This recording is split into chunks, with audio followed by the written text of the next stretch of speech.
الاسترجاع ثم المساهمة في الاستحواذ والبناء من الخلف. تشابي الآن يغير تماما من هناك ناحية كريستيان تيو.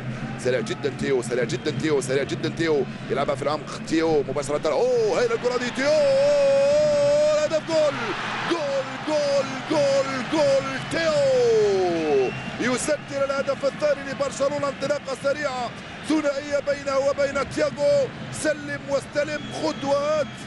تياغو او تيو يخرج من هناك في القائمة الثاني ويسجل هدف ثاني ويعلم ساراغوسا معنى الفعالية ومعنى السرعة في الأداء ومعنى الفعالية أيضا في التجسيد وفي التسجيل. هدفا مقابل صفر لبرشلونة في ساراغوسا، من دون بيكي، من دون إنيستا، من دون بوسكيتس، من دون بيدرو، من دون ميسي ومن دون جورستي.